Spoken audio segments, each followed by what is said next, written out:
बिस्मिल्लाहिर्रहमानिर्रहीम।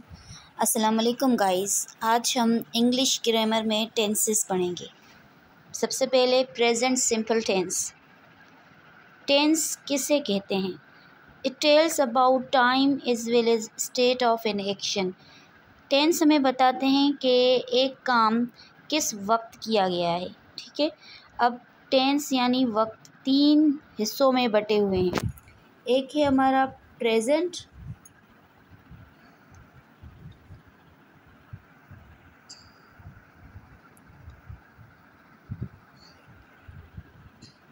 ठीक है, एक वक्त होता है जिसे हम पास्ट कहते हैं, यानी वो काम जो हमने माजी में किया है। ठीक है, और एक वक्त होता है प्रेजेंट, यानी अभी जो वक्त चल रहा है।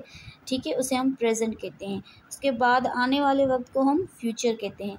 तो वक्त की ये तीन जो पार्ट हैं, तीन जो स्टेट हैं, इसके बारे में टेंस बताता है। टेंस में हम सीखते हैं कि एक काम किस वक्त किया गया, कब शुरू हुआ, कब ख़त्म हुआ। ठीक है, टेंसेस हमें इस बारे में बताते हैं। सबसे पहला टेंस है प्रेजेंट सिंपल टेंस। ठीक है, इसे हम कहते हैं ज़मान हाल या इंडेफिनिट टेंस भी कहते हैं। इसमें इंडेफिनिट टेंस इसको इसलिए कहा जाता है क्योंकि इस टेंस में ये बात पता नहीं चलती कि काम कब से शुरू किया गया। ठीक है, काम को शुरू किए हुए जो कब शुरू किया गया, कब ख़त्म होगा, इसका कुछ पता नहीं चलता। ठीक है, इसीलिए इसका दूसरा नाम इंडेफिनिट टेंस भी रखा गया है। अब इसमें क्या होता है कि इसमें अभी जो वक्त चल रहा है, उस वक्त में हम जो काम कर रहे हैं उसके बारे में बताते हैं। प्रेजेंट सिंपल टेंस बताता है कि अभी एक्शन जो है वो हो रहा है। ठीक है, लेकिन ये कब से शुरू है, कब ख़त्म होगा, इसकी कोई गारंटी नहीं होती। प्रेजेंट सिंपल टेंस में हैबिचुअल एक्शन दिखाते हैं। हैबिचुअल एक्शन का मतलब है कि एक काम जिसे करने की हमें आदत हो। ठीक है, हम उसे रोज़ाना करते हों। दूसरा, प्रेजेंट सिंपल टेंस हमें यूनिवर्सल ट्रुथ दिखाता है। यूनिवर्सल ट्रुथ मतलब ऐसे काम जो कि चेंज ना हो, जो कि होते रहते हैं, रोज़ डेली की रूटीन हो और वो किसी भी सूरत चेंज नहीं होते। जैसे मैन इज़ मॉर्टल, इंसान फ़ानी है, या सूरज सुबह को तुलू होता है और शाम को गुरूब होता है। तो ये ऐसी बातें हैं कि जो कि यूनिवर्सल ट्रुथ हैं, कायनाती सच है हमारा, जिसे हम चेंज नहीं कर सकते। तो इस तरह के जुमले जो कि कायनाती सच हों, जिससे चेंज ना किया जाए, वो भी प्रेजेंट सिंपल टेंस में लिखे और पढ़े जाते हैं। ठीक है, दूसरा ये general statement. Present simple tense में हम जनरल स्टेटमेंट करते हैं, एक आम सी बात करते हैं, कोई भी आम रूटीन की बात करते हैं, कोई भी मसला हुआ, बात हुई, तो उसको हम जिस लैंग्वेज में करते हैं, जिस टेंस में करते हैं, होता है प्रेजेंट सिंपल टेंस। प्रोवर्ब्स का मतलब होता है कि पहेलियाँ। ठीक है, जिसे कहा जाता है ना कि जैसा बाप वैसा बेटा।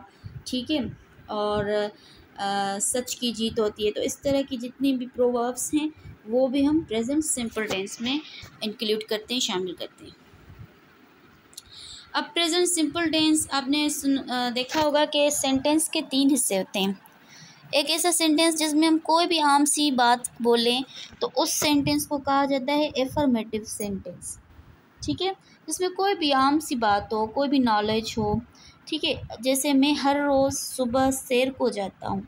अब यहाँ पे एक आम सी बात बता रहा है और ये है प्रेजेंट सिंपल टेंस का एग्जाम्पल।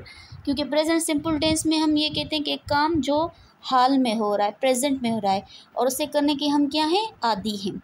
ठीक है, तो मैं हर रोज़ सुबह सैर को जाता हूँ, ये प्रेजेंट सिंपल टेंस का एक एग्जाम्पल है। अच्छा, सेंटेंस का दूसरा टाइप होता है नेगेटिव सेंटेंस। नेगेटिव सेंटेंस ऐसे सेंटेंस होते हैं जिसमें हम किसी चीज़ को मना कर रहे हैं, ना का इस्तेमाल करते हैं। जैसे मैं हर रोज़ सुबह सैर को नहीं जाता हूँ। ठीक है, तो यहाँ पे हमने किया ना, नहीं का इस्तेमाल किया, तो ये हमारा नेगेटिव सेंटेंस होगा जो कि किसी चीज़ से इनकार करता है। सेंटेंस की ये तीन मेन टाइप आपको बता रही हूँ। ठीक है, एक होता है इंट्रोगेटिव सेंटेंस। इंट्रोगेटिव सेंटेंस सवालिया जुमले को कहते हैं, सवालिया फ़िक्रे। इसमें कोई सवाल पूछा जाए, जैसे ये पूछ रहा है कि क्या मैं सुबह सैर को जाता हूँ, तो ये एक सवाल है। ठीक है, तो ये हमारे तीन पार्ट्स हो गए, एक सेंटेंस को, एक जुमले को। एक में हम एफर्मेटिव सेंटेंस होता है, एक नेगेटिव, और दूसरा होता है इंट्रोगेटिव। प्रेजेंट सिंपल टेंस में हर टेंस के हेल्पिंग वर्ब्स होते हैं, मददगार वर्ब्स होते हैं, ठीक है। मैं पहले भी बता चुकी हूँ कि हेल्पिंग वर्ब्स टेंस के हिसाब से होते हैं और एक्शन वर्ब्स हम किसी काम करने को कहते हैं, ठीक है। एक्शन वर्ब्स अलग हैं, जैसे कम, गो, सिट, कोई भी काम, और हेल्पिंग वर्ब्स अलग हैं जो कि टेंस के साथ मददगार वर्ब्स के सूरत में काम करते हैं। अब प्रेजेंट सिंपल टेंस के दो हेल्पिंग वर्ब है, डू और डज। कहाँ पे डू इस्तेमाल करना है, किस सब्जेक्ट के साथ डज इस्तेमाल करना है, ये हम आगे सीखेंगे। दूसरी बात ये है कि प्रेजेंट सिंपल टेंस में हम वर्ब, एक्शन वर्ब की फर्स्ट फॉर्म यूज़ करते हैं। एक्शन वर्ब की तीन फॉर्म्स, मेन तीन फॉर्म्स मैंने पढ़ाई थी, first form, second form, third form, ठीक है। फर्स्ट फॉर्म जिसे हम कहते हैं कि बेसिक फॉर्म भी है, ठीक है, जैसे गो है। सेकंड फॉर्म गो की क्या हो गई, वेंट, और थर्ड फॉर्म गॉन। तो ये एक्शन वर्ब्स की तीन फॉर्म्स पढ़ा चुकी हूँ। हेल्पिंग प्रेजेंट कंटिन्यूस टेंस में क्या होता है कि फर्स्ट फॉर्म यूज़ की जाती है एक्शन वर्ब्स की, ठीक है।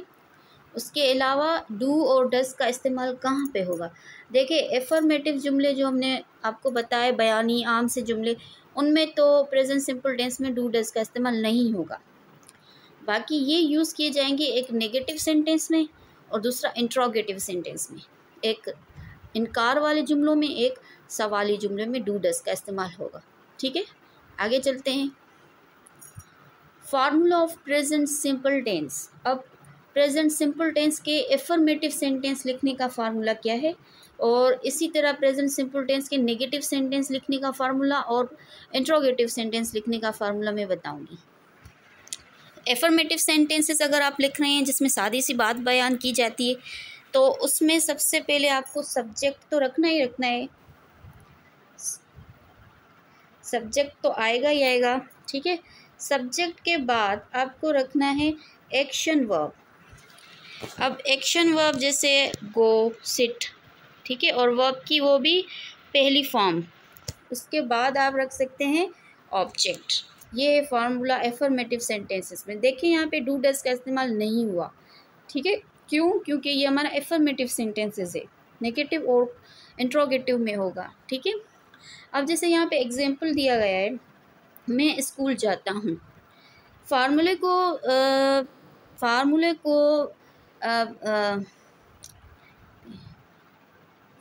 को फॉलो करते हुए हम सेंटेंस बनाएंगे। सबसे पहले हमें डालना है सब्जेक्ट, तो वो कौन है हमारा, आई, ठीक है। उसके बाद हमने डालना है एक्शन वर्ब। अब जाता है, जाने को क्या कहते हैं, गो, तो फिर हमने डाला गो। गो के साथ हमेशा टू का इस्तेमाल होता है, तो गो टू हो गया, ठीक है। उसके बाद फार्मूला हमें कह रहा है कि अब ऑब्जेक्ट डालो।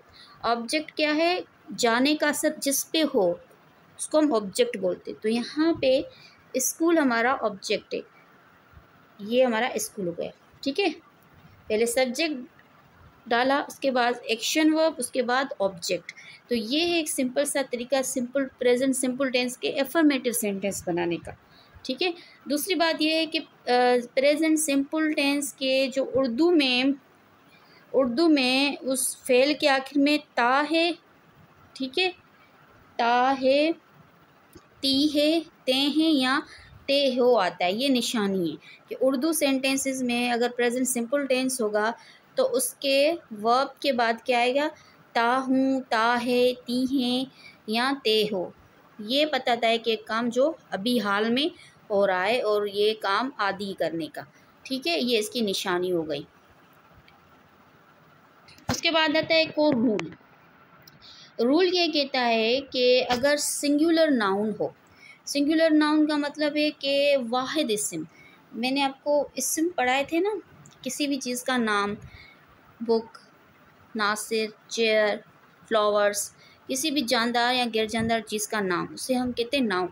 बट वो अगर एक है तो हम उसे कहेंगे सिंगुलर नाउन, वो चीज़ ज़्यादा है तो हम उसे कहेंगे प्लूरल नाउन। तो यहाँ पे बात हो रही है सिंगुलर नाउन की। किसी भी एक चीज़ का नाम, जैसे असलम यहाँ पे मैंने लिखा है, एक है असलम, एक आदमी का नाम है असलम। किसी भी सिंगुलर नाउन के नाम के साथ उसके एक्शन वर्ब के आखिर में हम एस ऐड करेंगे या फिर ई एस ऐड करेंगे। एक्शन वर्ब के आखिर में, ठीक है।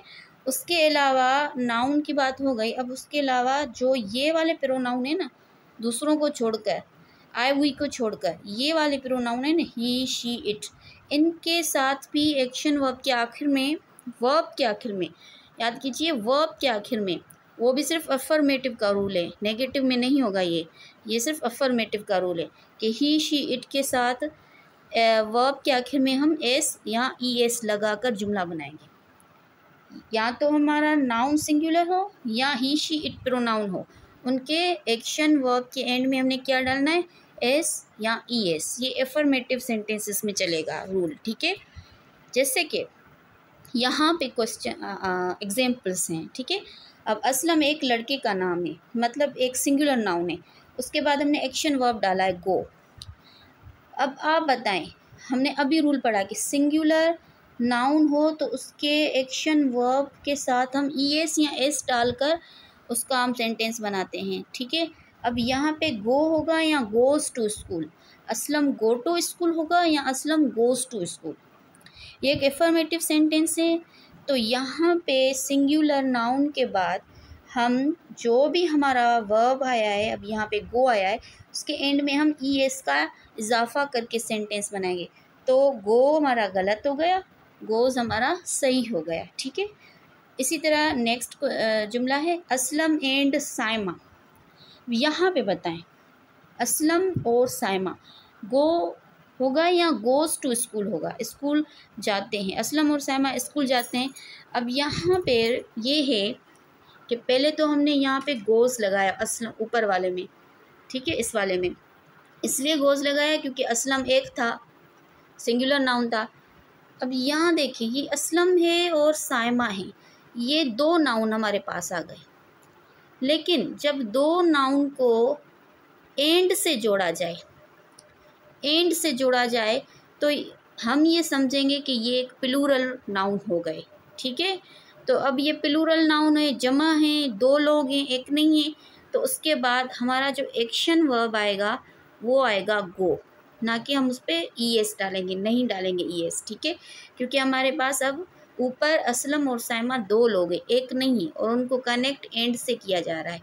तो अगर ऐसा हो तो हम ये समझेंगे कि ऊपर जमा है हमारे पास, वाहिद नहीं है, तो हम इसमें एक्शन वर्ब पे गो डालेंगे, ठीक है। अब जैसे कि यहाँ पे यही बात की जा रही है कि ही, शी और इट, इनके साथ सेंटेंस बनाओ, ये अगर सब्जेक्ट हो तो इनके बाद जो हमारा एक्शन वर्ब आएगा उसके साथ हम एस या ई एस डालेंगे, ठीक है। जैसे यहाँ पे प्ले था तो प्लेस कर लिया, अगर हम कहें he plays, she plays, it plays, ठीक है, ऐसे नहीं कहेंगे he play, she play, it play, नहीं, बल्कि ही शी इट के साथ जो एक्शन वर्ब आएगा उसके साथ हमने एस डाला। ये अफर्मेटिव प्रेजेंट सिंपल टेंस का रूल है। आई होप कि आपको बात समझ आ रही है। अब ऐसा करते हैं, थोड़ी सी एक्सरसाइज कर लेते हैं ताकि अफर्मेटिव सेंटेंस को समझ कर आगे बढ़ें। यहाँ पे उर्दू में भी है और इंग्लिश में भी लिखा गया है। जैसे कि वो बाज़ार जाती है, जाती है, ती है, ता है, ते हैं, ये किस टेंस की निशानी है? जी हाँ, ये प्रेजेंट सिंपल टेंस की निशानी है। तो वो बाज़ार जाती है कौन सा टेंस है? यहीं से हमें पता चला कि ये टेंस प्रेजेंट सिंपल टेंस है, क्योंकि टी है, एक काम जो वो रोज़ करती है, ठीक है। अब इसकी इंग्लिश क्या हो गई? वो लड़की है, तो शी गोज़ टू मार्केट। यहाँ पे हमने गो नहीं गोज़ क्यों लिखा? क्योंकि यहाँ पे हमें प्रोनाउन शी है, शी के साथ जो भी एक्शन वर्ब आएगा उसके एंड में एस या ई एस डालेंगे, ठीक है। वो खत लिखता है, ही आया, ही राइट्स अ लेटर, ये स्याही फैलाती है, इट आया तो इट स्प्रीड्स इंक, तो ही शी इट के साथ हमने एस या ई एस डाला, ऐसे होते हैं सेंटेंस, ठीक है। असलम फुटबॉल खेलता है, असलम एक सिंगुलर नाउन है, तभी हमने प्लेस के साथ एस डाला, असलम प्लेस फुटबॉल। मैं स्कूल जाता हूँ, अब यहाँ पे आई आया, आई ऐसा प्रोनाउन है जिसके साथ हम गो डालेंगे, गोज़ नहीं, क्योंकि ये हम ऐसे समझते हैं कि एक रूल है ग्रामर का, ठीक है। आई गो टू स्कूल, हम अखबार में लिखते हैं, वही एक प्लूरल प्रोनाउन है, तो हम राइट करेंगे, we write in a newspaper, वो अफवाहें फैलाते हैं, दे स्प्रेड रूमर्स। वहीद और ज़मान क्रिकेट खेलते हैं, Waheed and Zaman play cricket. यहाँ पे देखें, वही मैंने जो रूल आपको पहले समझाया कि एंड से दो नाउन जोड़े गए हैं, एंड से दो नाउन जोड़े गए हैं, तो यहाँ पे हमने कोई एस वाला चक्कर एक्शन वर्ब के साथ नहीं खेला, क्योंकि दो हैं, जमा लोग हैं, दो लोग काम कर रहे हैं, एक नहीं कर रहा, तो इसीलिए हमने प्ले ही रखा, प्लेज व्लेज नहीं किया। आई होप के एफर्मेटिव सेंटेंस के ये रूल आपको समझ आ गए होंगे। नेक्स्ट में चलते हैं। अब ये देखिए, Ali does not play cricket. यहाँ पे एक और रूल है, वाहिद इसमों के साथ अब नेगेटिव सेंटेंस कैसे बनाएं। एफर्मेटिव तो मैंने आपको पूरा रूल समझा दिया, अब ये नेगेटिव सेंटेंस कैसे बनाएं। यहाँ पे कह रहे हैं कि वाहिद इसम सिंगुलर नाउन के साथ मनफी जुमले बनाते वक्त, नेगेटिव सेंटेंस बनाते वक्त डज नॉट लगाएंगे। जैसे Ali does not play cricket. अब डू और डज का इस्तेमाल यहाँ पे होगा नेगेटिव और इंट्रोगेटिव में, ठीक है। डू डज कौन है, ये दोनों हेल्पिंग वर्ब हैं, और इनके बाद एक्शन वर्ब आएगा। सब्जेक्ट के बाद हम अब यहाँ पे हेल्पिंग वर्ब रखेंगे, और उसके बाद हम एक्शन वर्ब, और उसके बाद हम ऑब्जेक्ट रखेंगे। ये यहाँ का नेगेटिव सेंटेंस का फार्मूला है। किस टेंस में? प्रेजेंट सिंपल टेंस में। यहाँ पे बताया जा रहा है कि वाहिद इसमों के साथ मनफी नेगेटिव सेंटेंस बनाते हुए डज नॉट लगाएं। जैसे कहा है कि Ali does not play cricket, he does not like maths, she does not watch drama, it does not eat grass. सही है। तो नीचे मैंने शॉर्ट फॉर्म में डजेंट लिख लिया है, वैसे ये डज नॉट ही है, ठीक है। तो यहाँ पे वाहिद इस्म कौन से हैं, यानी से सिंगुलर सब्जेक्ट्स कौन से हैं? अली एक के, ही भी हमारा ऐसा प्रोनाउन है जिसके साथ हम डज डालेंगे, शी भी हमारा ऐसा प्रोनाउन जिसके साथ हम डज रखेंगे, डू नहीं, इट के साथ भी हम डज रखेंगे। यहाँ कहते हैं कि जमा इस्म, यानी एक से ज़्यादा लोगों के नाम हो, या वो क्या कहते हैं प्रोनाउन हो, उनके साथ अगर आप मनफी जुमला बना रहे हैं, नेगेटिव बना रहे हैं, नॉट का डाल रहे हैं, तो डू नॉट लगाएं, डज नॉट नहीं, डू नॉट, ठीक है।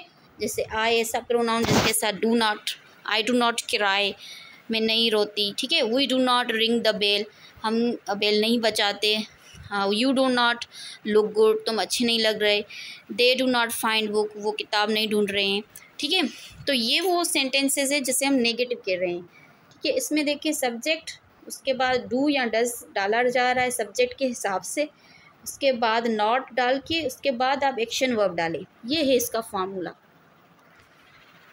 सवालिया जुमले बनाते वक्त ध्यान कीजिए, इंट्रोगेटिव जुमले की बात हो रही है। एफर्मेटिव भी हो गए, नेगेटिव भी हो गए, अब है इंट्रोगेटिव। सवालिया जुमले बनाते वक्त वाहिद सब्जेक्ट के साथ डज लगाएं और जमा सब्जेक्ट के साथ डू लगाएं। वही बात है कि जमा के साथ डू और वाहिद सब्जेक्ट है तो डज। अब बात यहाँ है कि यहाँ फार्मूला इस तरह चेंज होगा कि क्योंकि सवाल है तो इसलिए डज डू पहले लगेगा, उसके बाद हमारा सब्जेक्ट लगेगा, उसके बाद एक्शन वर्ब लगेगा। जैसे अब यहाँ पे डज ही वर्क हेयर, क्या वो यहाँ काम करता है? यहाँ पे सब्जेक्ट कौन सा है पहले ये देखिए, ही सब्जेक्ट है, ठीक है, और ही के साथ क्या लगेगा? डज। तो ये पहले सवाल या जुमले में पहले हम डू डज लगाते हैं। डज ही वर्क हेयर, क्या वो यहाँ काम करता है? डज शी हमारा ऐसा प्रोनाउन जिसके साथ हम डज लगाएंगे। Does she eat pizza, sorry यहाँ मिस्टेक हो गई इस स्पेलिंग की। डज शी ईट पिज़्ज़ा, क्या वो पिज़्ज़ा खाती है? Do they go to school hotel, क्या वो होटल जाते हैं? तो यहाँ पे डू क्यों डाला? क्योंकि दे हमारा सब्जेक्ट है जो कि जमा इस्म तो नहीं कहेंगे, ज़मीर कहेंगे, प्रोनाउन है, ठीक है। और यहाँ पे एक और चीज़ देखें, जब डज ही के साथ आया है तो यहाँ पे वर्क है, वर्क्स नहीं है, एस नहीं लगा रहे हैं। यहाँ पे भी शी के बाद ईट है, ईट्स नहीं, एस और ई एस का जो कानून है वो एफर्मेटिव में था जिसमें डज नहीं था। डज आ गया तो एक्शन वर्ब में हम एस ई एस नहीं लगाएंगे, ठीक है। आई होप कि क्लास आपको समझ आ गई होगी। इस पर ज़्यादा से ज़्यादा जुमले बनाएं और वो मुझे दिखाएं। जिसको जो चीज़ समझ नहीं आई वो पूछ सकता है। थैंक यू, अल्लाह हाफिज़।